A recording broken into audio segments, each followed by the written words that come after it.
आपण डेलिया प्लांटसाठी लागणारं मातीचं मिश्रण कसं बनवायचं ते पाहणार आहोत। तर हा सूर्यप्रकाश मानवणारं फुलझाड आहे।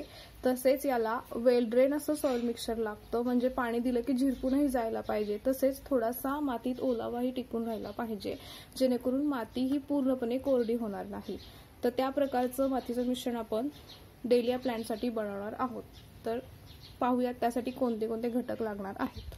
जवळपास 60% बागकामाची माती वापरणार आहे, 20% कंपोस्ट म्हणजे खत आहे, 10% वाळू आणि 10% कोकोपीट वापरणार आहे। मी कोकोपीटचं प्रमाण कमीच ठेवायचं आहे। याला वेल ड्रेन असं सॉइल मिक्सचर लागतं आणि असा थोडासा मातीचा ओलसरपणा टिकला पाहिजे, त्यासाठी मी कोकोपीट वापरणार आहे। तर हे आपण मातीचं मिश्रण बनवून घेऊया। तर आपण हे सर्व घटक मिक्स करून घेऊया। वाळू अगदी थोडी वापरायची आहे मातीचं मिश्रण वेल ड्रेन बनवण्यासाठी।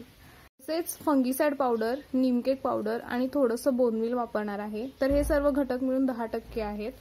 तर हे झाडाचे जे रूट असतात त्याला प्रोटेक्ट करण्यासाठी आहे। तर आपण हे सगळे घटक जे आहेत ते व्यवस्थित मिक्स करून घ्यायचे आहेत आणि कुंडी भरून घेऊया। विटेची चुरी जी आहे ती बेसमेंटला छान भरून घ्यायची आहे, याने ड्रेनेज प्रॉपर होण्यासाठी मदत होते। आणि तयार केलेलं सॉइल मिक्सचर आपण असं त्यात भरून घेणार आहोत। नर्सरी बॅग किंवा ग्रो बॅग रिमूव्ह करून घ्यायची, शक्य झाली तर थोडीशी माती जी आहे ती रिमूव्ह करून घ्यायची, त्याने मुळे विस्तारण्यास मदत होते आणि आपण आपल्या कुंडीमध्ये ते झाड लावून घ्यायचं आहे। आणि रिमेनिंग आपलं जे राहिलेलं मातीचं मिश्रण आहे ते त्याच्या बाजूने भरून घ्यायचं आहे व्यवस्थित।